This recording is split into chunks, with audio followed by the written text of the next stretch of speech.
وعلى رسوله الكريم. أما بعد فأعوذ بالله من الشيطان الرجيم. بسم الله الرحمن الرحيم. الله لا إله إلا هو الحي القيوم لا تأخذه سنة ولا نوم له ما في السماوات وما في الأرض من ذا الذي يشفع عنده إلا بإذنه. حضرات کرام، آپ کے سامنے آیت الکرسی کی ابتدائی کلمات سے یہ شروعات کی، جس میں اللہ تبارک و تعالی فرما رہا ہے کہ اللہ کی ذات وہ ہے کہ جس کے سوا کوئی عبادت کے لائق نہیں. وہ ہمیشہ سے زندہ ہے اور ہمیشہ زندہ رہے گا. اس کی شان ہمیشہ کھڑے رہنے کی حالت میں ہے، قائم رہنے کی حالت میں. نہ اس کو کبھی اونگ آتی ہے اور نہ اسے نیند آتی ہے. زمین و آسمان اور ان میں جو کچھ بھی ہے سب کچھ اسی کی ملکیت ہے. کون ہے جو اس کے سامنے اپنا منہ کھول سکے اور سفارش کر سکے جب تک کہ اس کی اجازت نہ ہو. اللہ تبارک و تعالی نے اس مبارک آیت میں اپنے بندوں کو یہ خبردار فرمایا کہ میں ہی ہر چیز کا مالک ہوں، میں ہی عبادت کے لائق ہوں، سب کچھ میرا ہے. لوگ میری شان کے چرچے کریں، میری عظمت و عزت کے گن گائیں. اگر عزت ہے تو میری ہے. لیکن اس نے پھر یہ بھی فرما دیا کہ اگر میں کسی پر اپنی مہربانی کرتا ہوں تو اسے بھی عزت و شان والا بنا دیتا ہوں. کائنات کا ذرہ ذرہ اسی کے حکم سے حرکت کرتا ہے. ہر اچھائی اور برائی اسی کے حکم سے ہوتی ہے. لیکن اللہ کسی کو عزت دینا چاہتا ہے، اس کی شان بنانا چاہتا ہے. ایک بندہ کہتا ہے صاحب ذرا ہمارے لیے دعا کر دیجیے، ہمارا یہ کام ہو جائے. وہ دعا کرتا ہے، کام ہو جاتا ہے. کرنے والا اللہ ہے، لیکن اللہ نے اس کی دعا کی لاج رکھی تو اسے بھی عزت والا بنا دیا. یہی حال اللہ تعالی میدان محشر میں اپنی مخلوق کو دکھائے گا کہ عزت میرے لیے ہے. جس کو مانگنا ہے تو مجھ سے مانگے. ہر چیز میری ملکیت میں ہے. کچھ طلب کرنا ہے تو مجھ سے طلب کرے. میں جس کو چاہوں شان والا بنا دوں اور جس کو چاہوں عزت والا بنا دوں. تمام رسولوں کے سردار حضور احمد مجتبیٰ حضرت محمد مصطفیٰ صلی اللہ علیہ وسلم کی عظمت و شان اس نے اس دنیا میں بھی قائم فرمائی. کوئی نماز ایسی نہیں جس میں آپ کا ذکر نہ آتا ہو، کوئی اذان ایسی نہیں جس میں ذکر نہ آتا ہو. دنیا کا کوئی حصہ ایسا نہیں ہے جہاں پر آپ کے چرچے نہ ہوتے ہوں. عالم بالا میں آپ کے چرچے ہیں، دنیا میں آپ کے چرچے ہیں. اور ایک وقت وہ آئے گا جب ایک ہی مجلس میں تمام دنیا کے انسان ابتدا سے لے کر انتہا تک کی انسانیت وہاں جمع ہوگی اور سارے انسانوں کے سامنے اللہ ان کا مرتبہ اور شرف ظاہر فرمائے. اسی لیے اس نے فرمایا کہ میرے سامنے کوئی کسی کی سفارش نہیں کر سکتا. ہاں مگر جسے میں اجازت دے دوں گا تو میری اجازت سے وہ میرے دربار میں آئے گا اور پھر مجھ سے سفارش کرے گا اور میں دکھاؤں گا دیکھو یہ میں نے اسے عزت دی ہے، یہ عظمت و شان عطا فرمائی. حضرت انس رضی اللہ عنہ سے روایت ہے کہ حضور صلی اللہ علیہ وسلم نے فرمایا کہ میدان محشر میں تمام ایمان والوں پر، چاہے وہ کسی نبی کے ماننے والے ہیں، ایک مشکل کا وقت آئے اور اس مشکل کے وقت میں سب ایمان والے پریشان ہو رہے ہوں گے اور کوئی راستہ اس الجھن سے نکلنے کا نظر نہیں آئے گا. لوگ دوڑے دوڑے حضرت آدم علیہ السلام کے پاس جائیں گے اور کہیں گے آپ تو تمام انسانوں کے باپ ہیں، اللہ نے آپ کو اپنے دست قدرت سے بنایا، آپ کے اندر اپنی روح پھونکی، جنت میں آپ کو رہنے کو جگہ عطا فرمائی، اور جو بھی ان کی شان ہوگی کہ صاحب آپ کو اللہ نے ساری چیزوں کے نام سکھائے، یہ سب ان کی تعریفیں بیان کر کے عرض کریں گے دیکھیے ہم کس الجھن پریشانی، اللہ سے سفارش کر دیجئے کہ اللہ اس الجھن سے نکال دے۔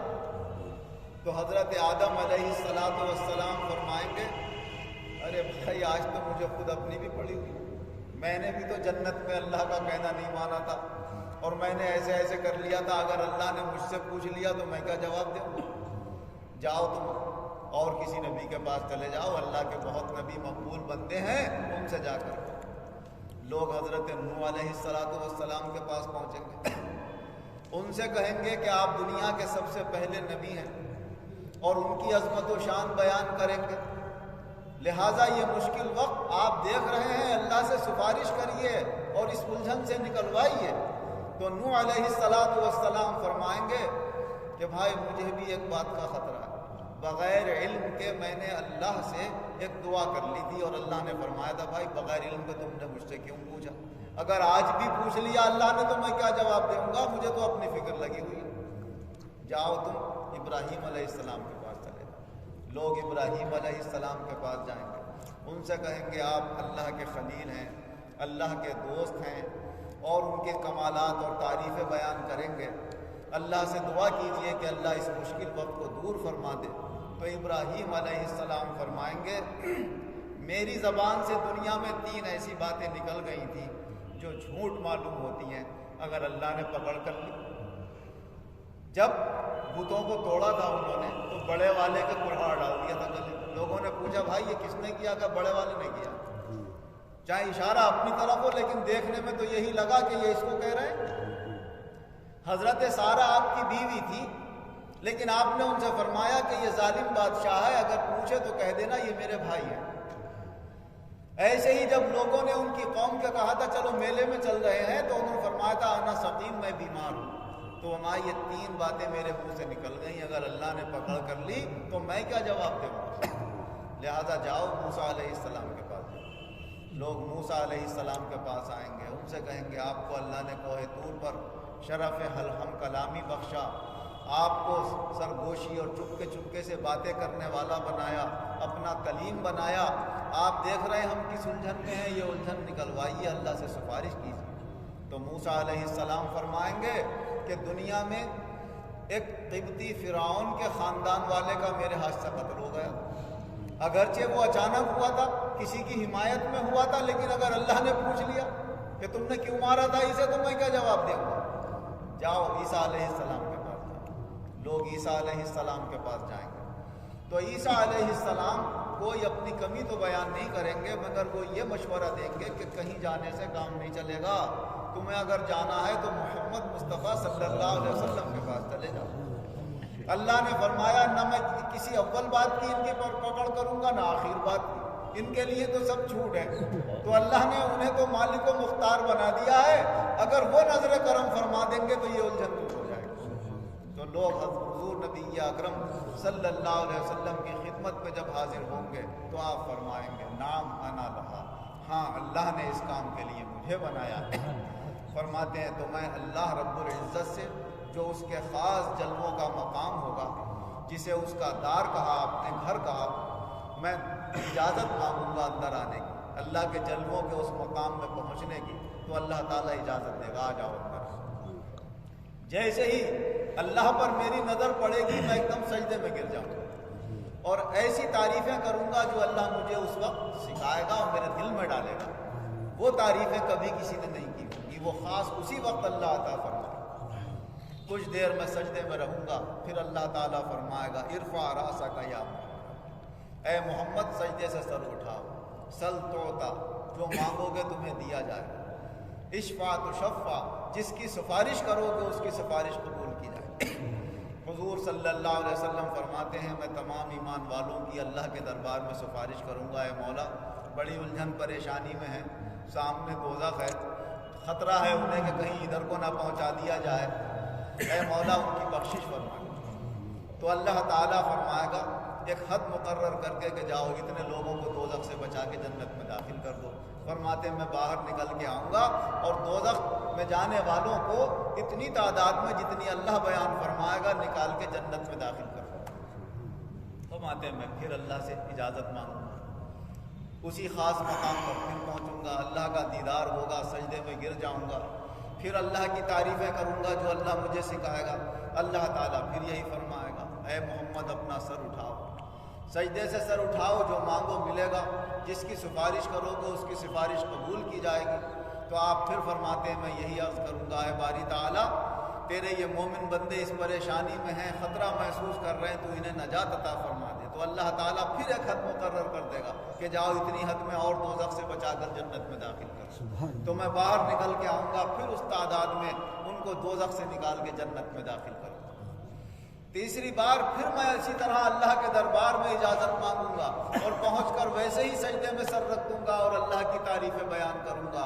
اللہ تعالیٰ فرمائے گا اے محمد اپنا سر سجدے سے اٹھاؤ، جو مانگو گے دیا جائے گا، جس کی سفارش کرو گے قبول کی جائے گی۔ فرماتے ہیں میں پھر انہی مومن بندوں کی سفارش کروں گا جو باقی رہ گئے ہوں گے۔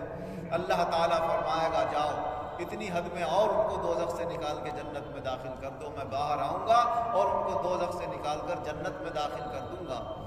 تو پھر دوزخ میں جانے والا کوئی ایمان والا نہیں بچے گا، سب ایمان والے جنت میں پہنچ جائیں گے، صرف وہی رہ جائیں گے جن کے لیے اللہ نے ان کے کفر کی وجہ سے ہمیشہ دوزخ میں رہنے کا فیصلہ کر دیا ہے۔ فرمایا یہ وہ مقام ہوگا کہ جو ساری کائنات دیکھ رہی ہوگی کہ اپنے رب کے دربار میں دیکھو میں سفارش کر رہا ہوں، جہاں بڑے بڑے شان والے کی ہمت نہ ہوئی اللہ کے دربار میں لب کشائی کی، وہاں اللہ نے مجھے یہ اجازت عطا فرمائی۔ فرمایا سب اس وقت میری تعریفیں کر رہے ہوں گے، اور یہی وہ مقام ہوگا جس کے بارے میں اللہ نے فرمایا عسیٰ ان یبعثک ربک مقاما محمودا، ان قریب آپ کو اللہ اس مقام پہ فائز فرمائے گا جہاں سب آپ کی تعریف میں لگے ہوں۔ اس وقت سب کہہ رہے ہوں گے سبحان اللہ سبحان اللہ، شان والے حضور، عظمت والے حضور، ہماری پریشانیاں دور کرانے والے حضور۔ تو اس وقت اللہ تعالیٰ ایمان والوں کو آپ کی سفارش سے جنت میں مقام عطا فرمائے گا۔